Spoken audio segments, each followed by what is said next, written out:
monarchy, and people have sort of kind of assumed that when the Queen died, there would be this sort of big Republican wave that would sweep the country. And I don't really detect that happening. But maybe it's not going to happen until after the coronation, and that there'll be a big national debate about the future of the monarchy. Lay my cards on the table. I am a monarchist. I'm not somebody who is going to go and stand on the Mall and watch it all happen on Saturday, but I do support the monarchy. I think this country would be diminished without it. It wouldn't be Britain. Now, younger generations may have a very, very different view to that, and I kind of understand why. But I just would not want to see that happening in Britain. So I thought, well, on a Thursday, as you know, we like to have one person in the studio, and we interview them and then take some calls. And I thought, I want somebody who knows the royal family inside out, knows the institution of the monarchy inside out. And I couldn't have got a better guest today. And it's Sally Bedell Smith, who's contributing editor of Vanity Fair and a royal biographer, author of a new book, George VI and Elizabeth. It's all about the marriage of King George VI and Queen Elizabeth, the Queen Mother. But she's also written various other royal books, including, in 2017, a biography of the then Prince Charles. And I met Sally, about 2 months ago at the British Embassy in Washington. And as soon as she told me about this book, I said, if you're coming over to Britain for the coronation, you've got to come on my show. And here she is. Here I am. Delighted to welcome you to Great to LBC, be here, Sally. Now, you're here to commentate, I think, for CNN, aren't you? Yes, I am. What originally fascinated you with the royal family? Well, I guess originally, I've been an Anglophile for quite a long time. Started coming over here pretty regularly with my husband back in the 80s. Met a lot of people, made a lot of friends, met some of them, knew the Prince of Wales and the Princess of Wales. I had sort of serendipitous encounters with each of them that were quite kind of different from what their public personas were. But I didn't think necessarily about writing about them. But then Diana died. And one of the publishers at Random House called me the following Tuesday and said, do you think you could write a biography of, because I'd written 2 biographies before about Bill Paley, the founder of CBS, and Pamela Digby Churchill Hayward Harriman, who had a storied career. She's a fascinating character. It was quite a yes, that was quite a book.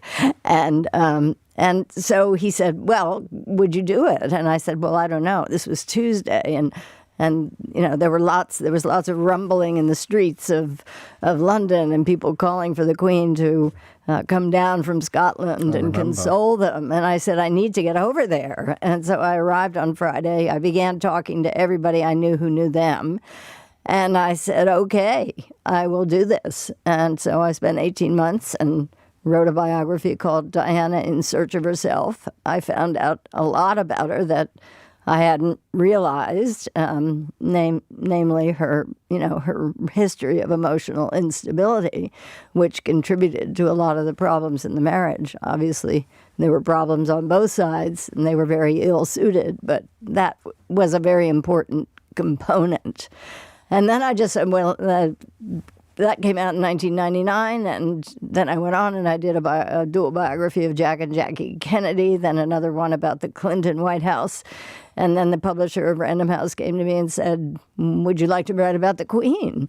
And I said, why didn't I think of that? There is a Diamond Jubilee coming up in 2012. And so off I went and wrote that. It was a very happy experience. I really was able to talk to a lot of people who knew her very well. And that must be key to all of these kinds of books, because you've got to gain the confidence of people on the inside. Yes. Because it must be virtually impossible to write a biography of a member of the royal family unless you get some sort of cooperation from people that know them intimately. Absolutely. And I guess, they didn't have any major objections to what I'd written about Prince Charles and Diana, and it was a matter of a sort of daisy chain, I guess, of knowing one person who could vouch for me, who could in turn vouch for me, because it's a very closed circle around the royal family. But I was able to talk to really more people than I thought I would, and the palace helped me. And do you think it was an advantage being an American writing this book? I think it sort of. I think it has been. I mean, obviously, I had to bring some knowledge of British society and the royal family, and which I had acquired. And I also, my daughter moved over here in 2004 and married an Englishman, and so I, had a whole. As all good American women do. Right. and so that I really loved writing that book, and then I thought, well, I better write about her heir because he came up obviously a lot in my book about her, and. The subtitle of my book about then Prince Charles was The Passions and Paradoxes of an Improbable Life, which is a bit of a mouthful, but it really sort of captured him. He was much more sort of prismatic and wide-ranging in his interests and philanthropies and entrepreneurial ventures. And so at that point, I said, okay, well, I'll write the origin story. I'll go backwards to George VI and Queen Elizabeth, because the impression, maybe not so much in this country, but in America, when people say George VI, they say, oh, that guy with the stutter who was on the King's speech. And Queen Elizabeth, the Queen Mother, was the Queen Mum for over 50 years. So people really didn't know much about them and their 28-year marriage and his 15-year reign, which was hugely consequential because 6 years of that was during World War II. And I realized a lot about their quite remarkable partnership. And when I was figuring out how I was going to write that book, I had a few allies who I got to know while I was writing, particularly the Queen book. And they made my case to the Royal Archives, and I was able to get access. She granted me access to the papers of her mother and father.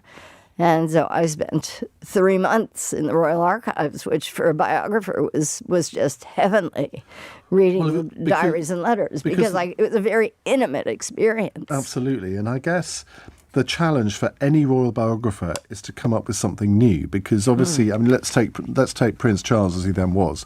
Jonathan Dimbleby wrote a really good biography of him.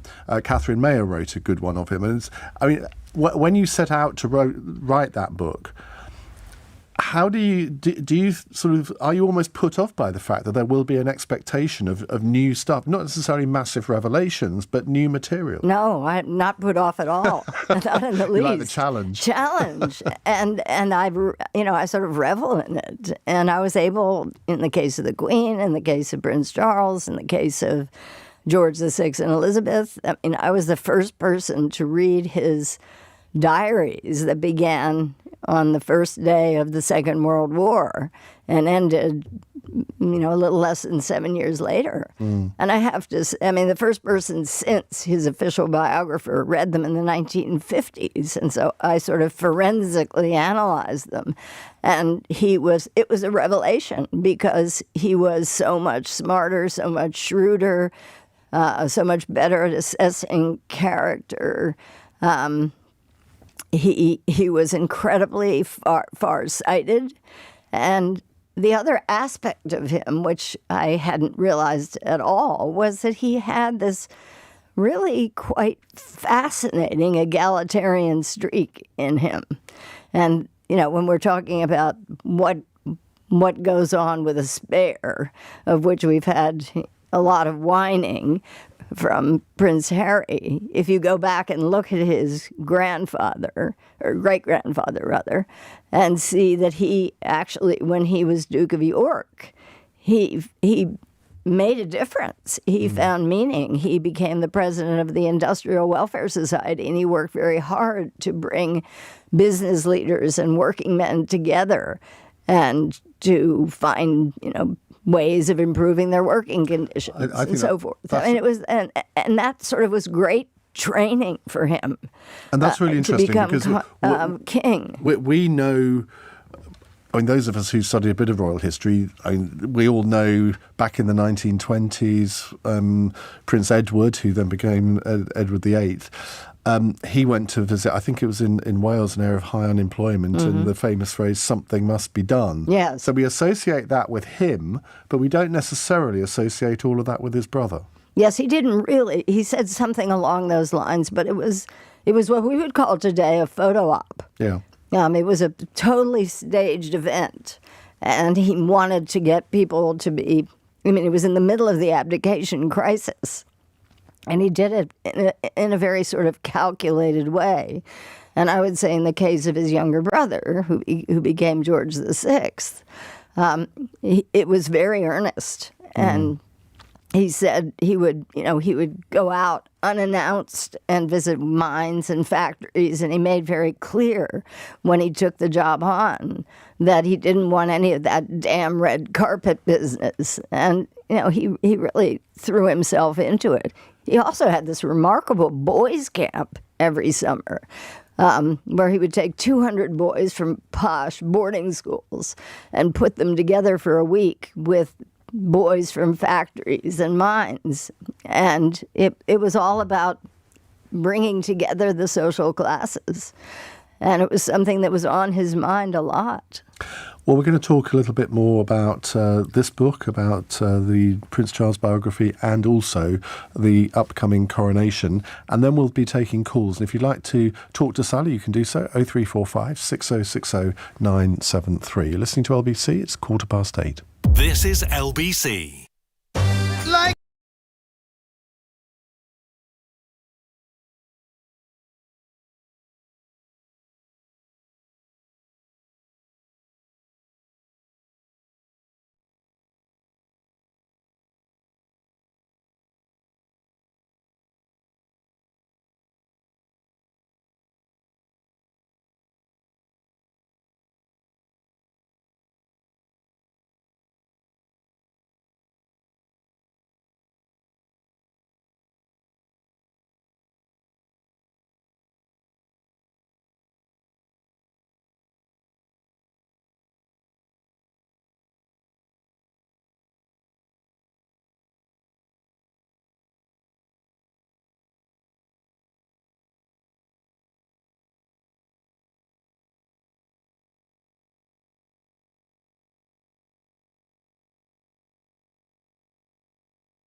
Dale. Call 0345 6060 973. Text 84850. Alexa, send a comment to LBC.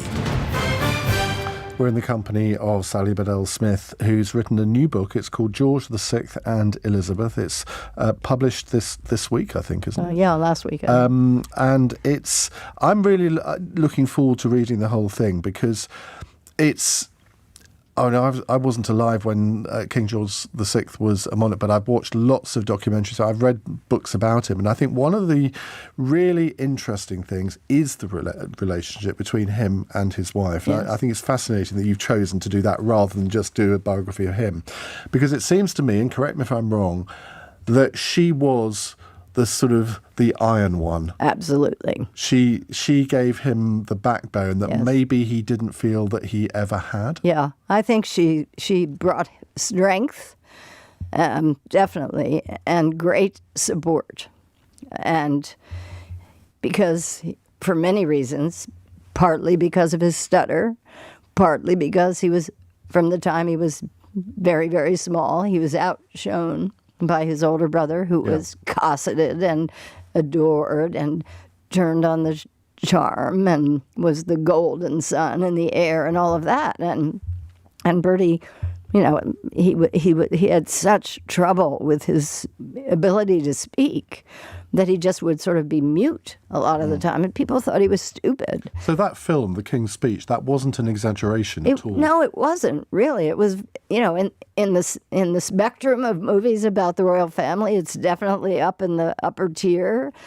Obviously they took dramatic license, they telescoped time and all that, but in terms of capturing the relationship that he had with Elizabeth, who was played by Helena Bonham Carter very well, and his relationship with Lionel Logue, his speech therapist. There were some things that were wrong, but by and large, it was very accurate. But he was, I guess, one impetus behind this book is that he was so much more than that, and to define him by his stutter misses a lot. But to get to your question, that partnership, she once said she was like a marshmallow built on a welding machine. She had a very sort of fluffy exterior, but she could be very tough. And what role did she play during the abdication crisis with regard to her husband? Because I don't know if there was one moment where they suddenly realised what was about to happen and that he was going to have to take over. And I can imagine from, as I say, all the things I've seen or read, that he almost collapsed at that point, and she had to sort of pick him up and say, no, you can do this. Well, you mean after he actually became king? He wrote in his own diary, he said that when he realized what his fate was, and he was very honest about it, he said, I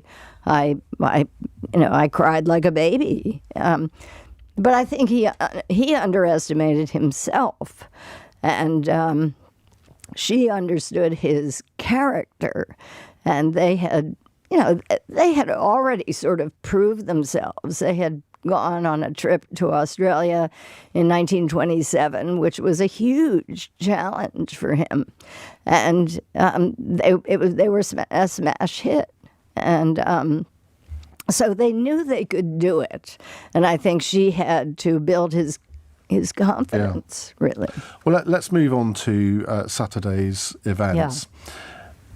Now, compared to the last coronation, this one is going to be a lot sort of pared down, isn't it, in terms of the length of it, the number of people that are going to be there. Right. But it's still an event of huge significance, isn't it? Yes, it is. It's sort of the apotheosis of a monarch, and it's the moment when not only is the monarch crowned, but I was admonished when I was writing my book about the Queen that I should remember that the really central moment of the coronation is the anointing and the swearing the oath and being anointed as, it's not, as sort of God's representative and having, God's grace, and God's blessing. And the anointing is an ancient tradition, and as is the crowning. But it's, it is such a kind of an affirmative ritual that is so infused with tradition, and there's nothing like it. I mean, I think what's fascinated me, I mean, having written about two coronations, both the Queen's, the late Queen Elizabeth II, and now George VI and Elizabeth, which is a much better comparable because that was a king and a queen, and so the basic outlines are the same. And you know how moving it is for the two participants, the main participants, and I mean certainly George VI and Elizabeth took it extremely seriously, and they prayed with the Archbishop of Canterbury, and they readied themselves both in terms of learning the complicated maneuvers. But I think he didn't have much of an opportunity to think about how he wanted to put his mark on the coronation, as it were, because it was already in train. He, with Edward VIII had already started planning it. And so they just sort of went along with that and the template of his father and just... Well, Charles has had 50 years to plan his. Charles has been thinking about this for a very long time. And on the one hand, he respects all those traditions, the recognition and the anointing and the crowning and the enthronement and getting the regalia and wearing the vestments and all those things, that each of which is extremely symbolic.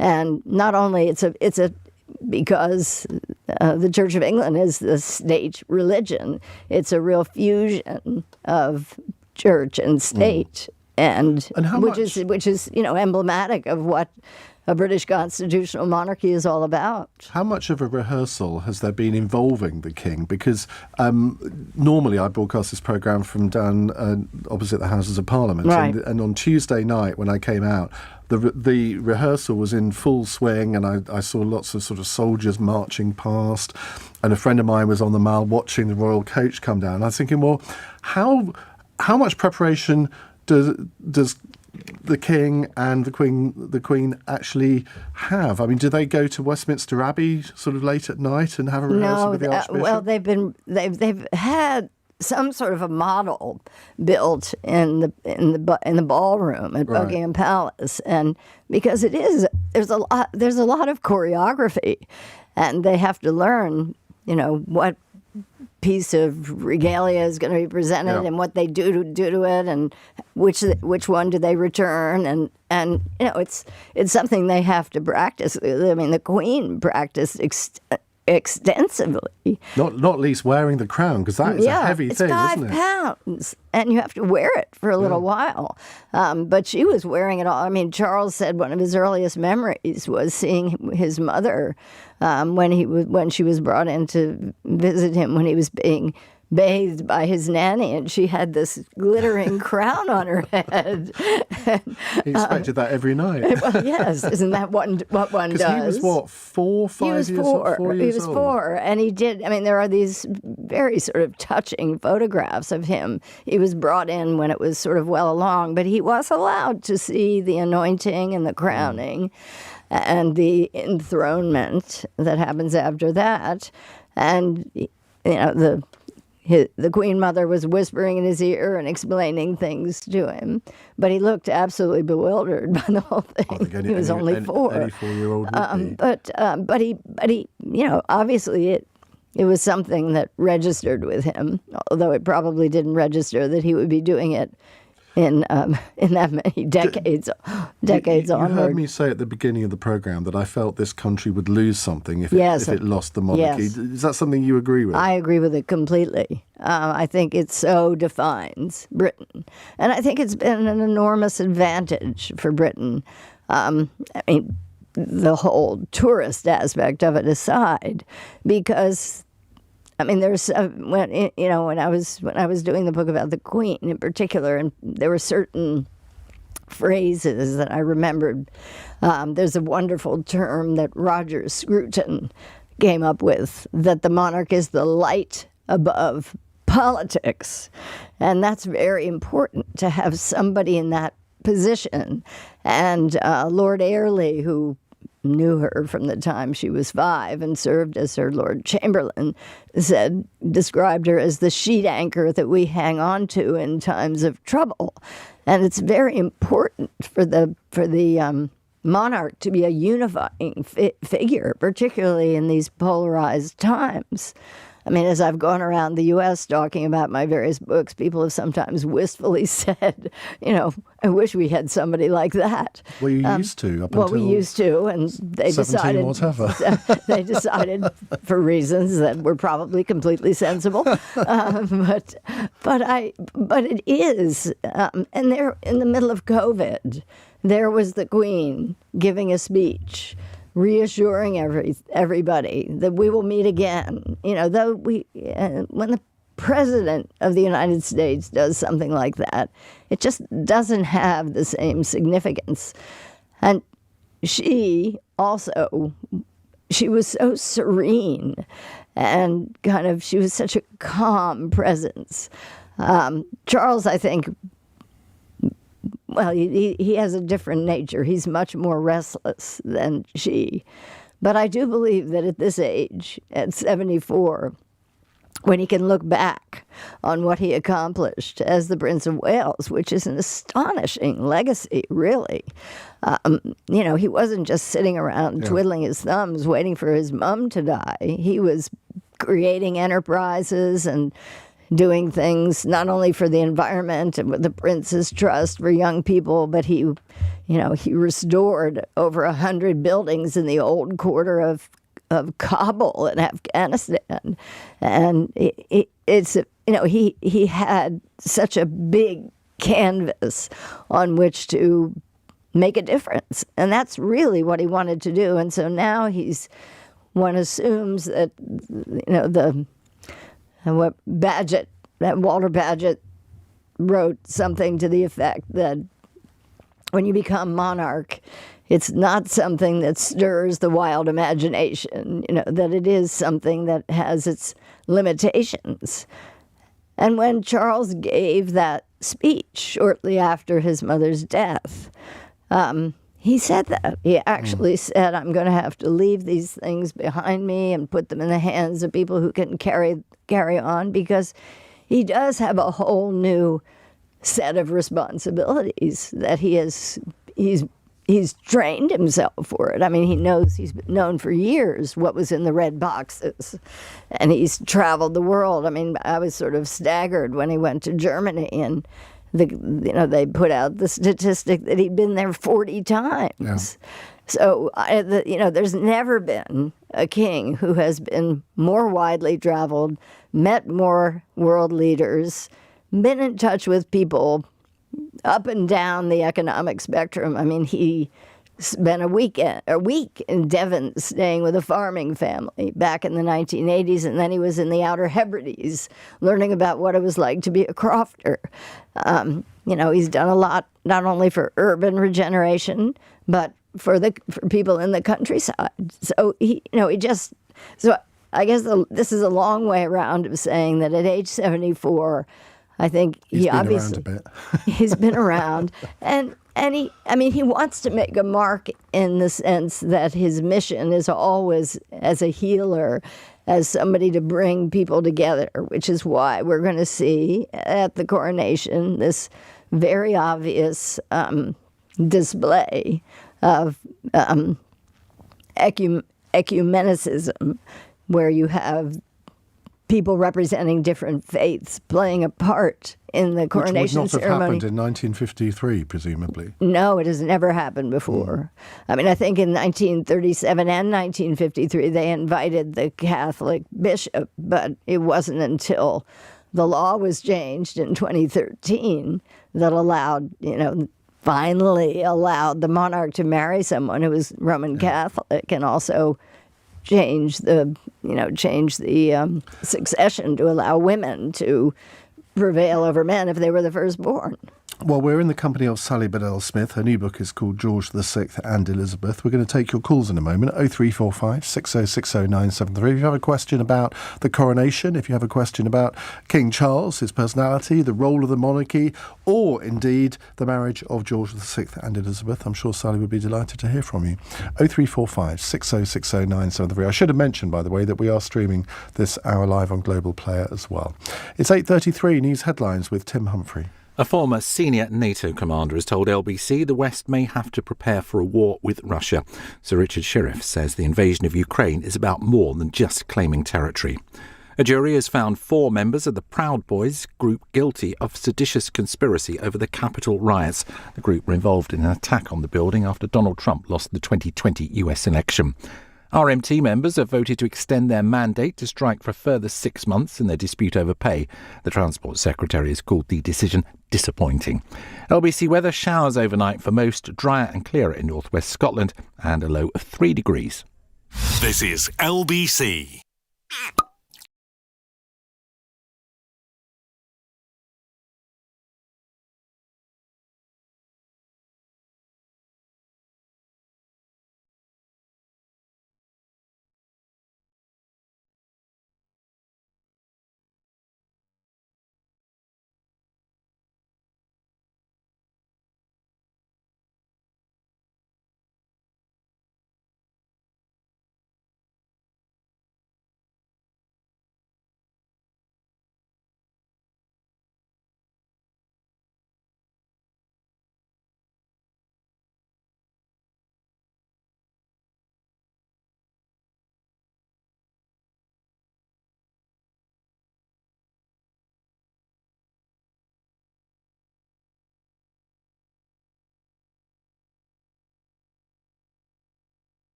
Britain's conversation. Iain Dale. Tweet at LBC. It's 8:37 on LBC. We're talking to Sally Bedell Smith, the author of George VI and Elizabeth, and also in 2017 a biography of King Charles, or Prince Charles as he then was. Now, she's happy to take your calls. Let's go to Jack in Dagenham. Hello, Jack. Hello, Ian. Hello. Hello, Jack. The coronation doesn't come around every year, and I'm sure there's going to be high viewing figures. Is there a danger that the royal household will misread that for popularity, considering Camilla's lack of morality during the Diana years? Well, Ian and I were stinging just... the tail there. Yeah, there we go. I think that, I mean, I know that's obviously your point of view, and you are not alone. But I think, by and large, she has become much more popular. The Queen, who, until the early aughts, didn't even want Camilla around, grew to like her very much. And How did that happen? How did Camilla win them round? well, I think they recognized, first of all, that she made Charles happy, that she is a sort of leveling force and keeps him tethered to the ground if he is thinking of doing some things that are, beyond the boundary lines. And I've met her a number of times, and she is a very warm, very approachable, very genuine person. And she took on the role of the Duchess of Cornwall at age 57 and became very, very good at it, highly professional.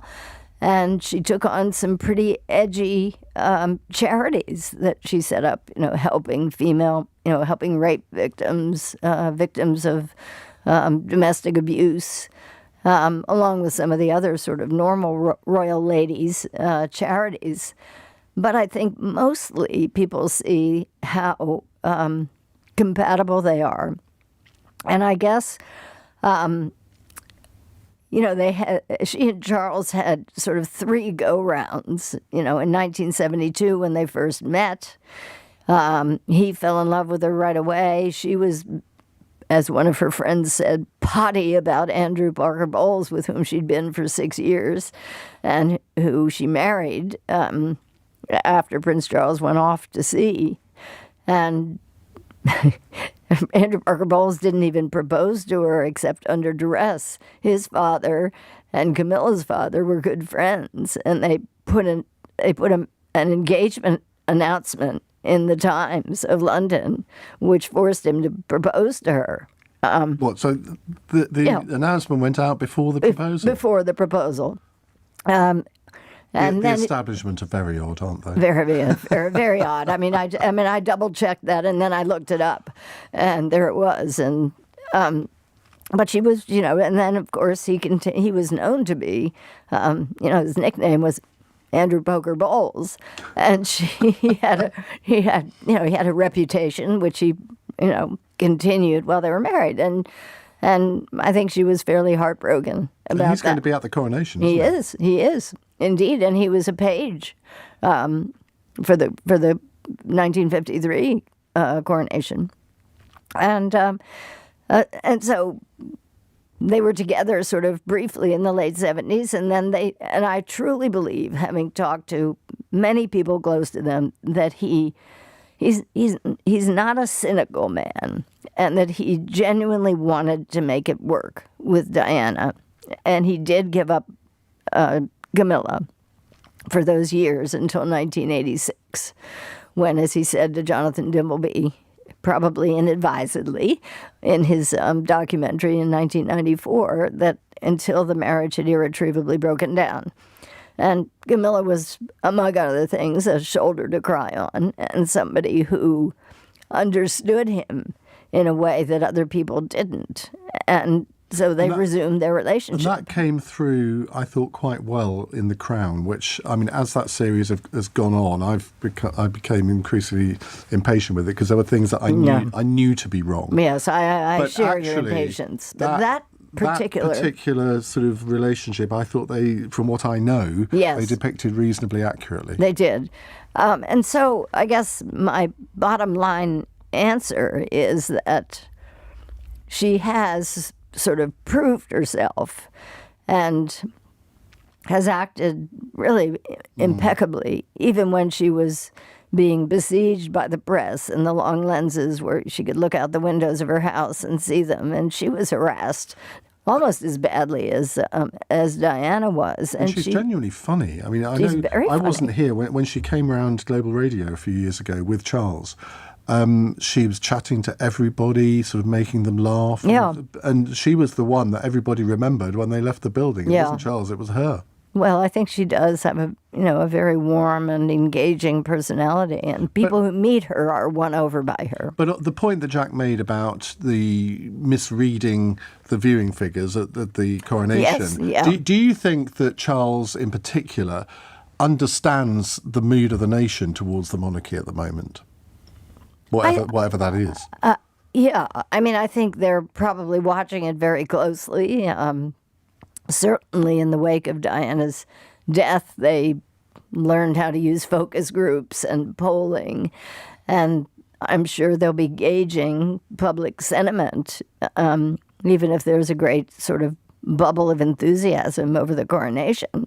He knows, he's as aware as anybody that the monarchy really depends on how the public views the monarchy, how It the depends public... on the consent of the people, It doesn't does depend. That's exactly it. And if the monarch and the consort are doing a good job serving the people, I think the monarchy will be fine. And I think William and Kate have taken up their roles really well in imaginative ways.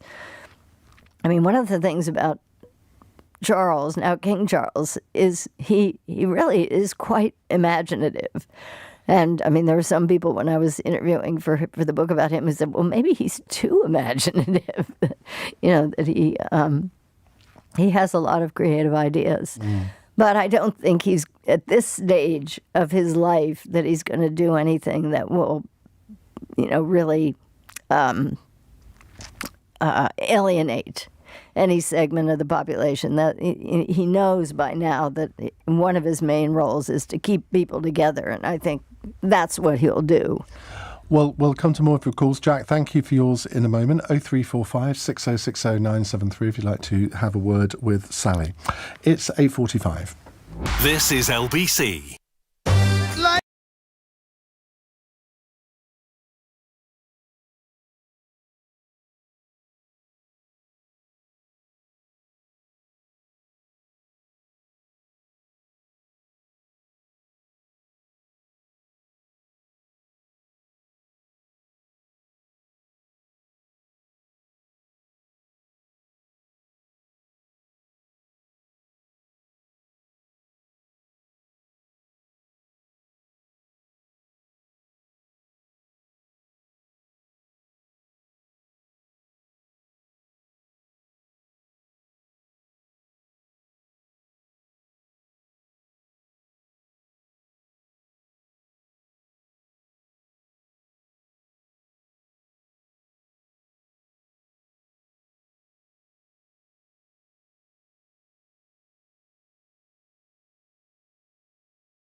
Dale on LBC. Text 84850. 8:48, we have Sally Bedell Smith with us, royal biographer. Her new book is called George VI and Elizabeth. Now, an interesting Alexa message here, Sally, before we go to another call. This is from Nicola in Tuscany. Mm-hmm. I'd love to be in Tuscany. Wouldn't that be nice? Camilla can make all the people she wants laugh, but she will never be my queen. I shall never forget Diana and the way that those two treated her.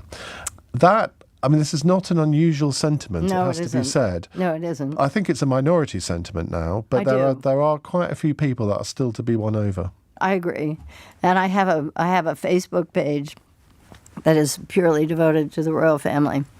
And whenever I post anything, a very nice photo of Camilla and Charles, there's usually an argument that goes on in the comment section. And there are a lot of people who will simply never forgive her for without really holding in the balance that Diana did a lot of things that were very damaging to him, that they had an exceedingly unhappy marriage from the beginning, really. And they were very ill-suited. They had nothing in common. They had only been together a dozen times, and he was 12 years older. That scene in The Crown where they meet up after the divorce in her kitchen and sort of talk about what might have been, and then in the end it all goes wrong and he storms out. Did that actually happen? No. All right, okay. See, that's why I get frustrated with this. But they did have a sort of semi-rapprochement after the divorce. Right. And so it was based on fact, but... Sort of, yeah, but I think they had to gin it up a little bit, so to speak. Right, let's go to another call. It's from Cheryl in Kennington. Hello, Cheryl. Hello, good evening. It's a question, actually. Can I say, how can you be so naive to think that this man is going to ponce around in a carriage or whatever he's going to be in when only 20 minutes from the palace is people starving on Wharf Road? He came there last year, he left him within about 15 minutes because he couldn't stand it, and he ran off. And do you know what I mean? To tell you how many food banks are in Southwark alone? Do you think it warrants £57 million or probably more for us to pay that when we're starving and there's kids with no clothes? I'm telling you, it's an insult. It's a hobby for you, and I understand that when you're probably sitting at home with a gin and Dubonnet, that's fine. But people are starving 20 minutes from where he's meant to be. There was families that went to war for this area. They was in the undergrounds in Kennington. They built back this area. It's all families, South East London families worked hard to build back this area, and he's left them to starve and wants to walk 20 minutes down the road with a big crown. Oh, and it weighs how much? Oh, what a pity. How sad is that? It is an insult to us. You purport to speak for a huge number of people, but I would suspect a lot of the people that you think you're speaking on behalf of are actually devout monarchists. Let me tell you one thing. This generation that's coming up, if you need to come into the real world, get on the internet. Everyone is I don't need to get on the internet. I talk to people every day on this programme. Go on Instagram. Look on the Shade Borough. Look at the Black Youth. You need to know. I'll talk to real people on my show. Thank you, Cheryl. Let's talk about real people. I think the real people are on the show. No, let me say one thing. I haven't finished yet. Okay. The real people, right? Let me say one thing. Go on the real internet. Go on the Shade Borough for the Black youths growing up in Southwark. Go and see what their opinion is. No one cares about them. We're the real people, you know. Well, I would say... People. We don't care. All right, Cheryl, you've had a good say. Let Sally respond. I would maintain that he has been actively involved in promoting employment, training, engaging with young people. After the Brixton riots, he got together a whole organization called Business in the Community, which started working with communities to try and improve housing, healthcare, a whole range of things. It was sort of similar to what his grandfather had done back in the 1920s. And the Prince's Trust has now helped over 1 million young people by giving them a start in life. And he is acutely aware of the disparities of wealth in this country. And he's devoted himself with myriad projects. What about the cost of the funeral? The cost of the funeral, of the coronation. What am I talking about? The cost of the coronation, because some people are putting it at 100 million, but they're putting notional costs back. What would it cost to hire the royal coach, and probably put a couple of million for that? Yeah. In. And the But cost of the soldiers, they're already there. They're already there, and it's just they've been diverted for the last few months drilling in Hampshire in a field. But I think it is something that one hopes will educate people about the meaning of the monarchy and why it is important, what is the magic, really, of a constitutional monarchy, and that having somebody in that position, I think it would.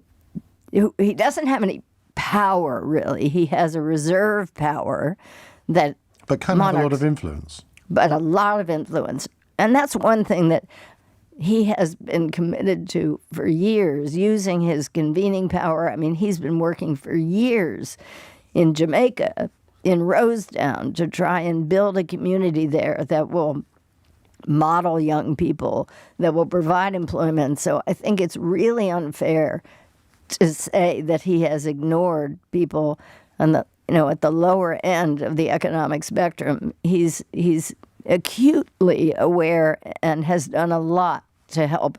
Idris Elba got his start with a Prince's Trust grant, and he can't say enough good things about now King Charles. What's the? I was going to go back to Cheryl, but she seems to have disappeared. What's the one thing that you are looking forward to most over the next few days? Well, just seeing it unfold. I was reading today the liturgy that they put out, which is fascinating because it not only describes what's going to go on in the coronation, but it has explanations of why they're doing what they're doing. And I've written about tour coronations, but I've never seen anything like that. And the royal family has used social media in a very clever way. I mean, there's been a real sort of transparency and an effort to educate people about these aspects of the coronation, so people know what they're seeing and they know what it signifies, and that it is this really impressive thread of continuity that brings strength to Britain. Cheryl is back. Cheryl, I wanted to come back to you because I just wanted to put something. You just put me on to a calm note on the naughty step, right? Cheryl, go on. No. I haven't put you on the naughty step. I wanted Sally to respond to what you were saying, but I just wanted you to answer this.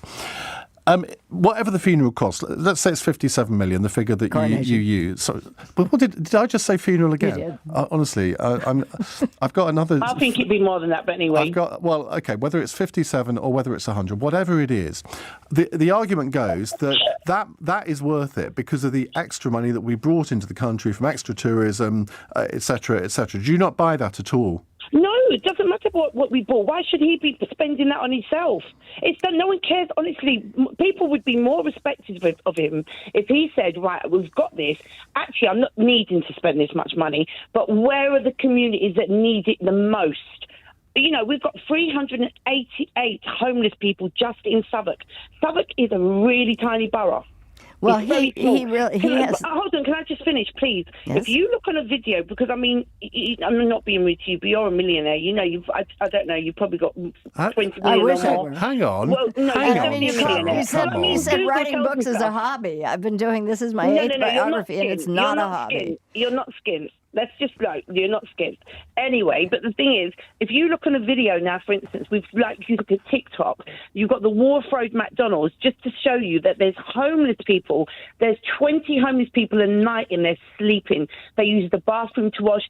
Just come on, seriously.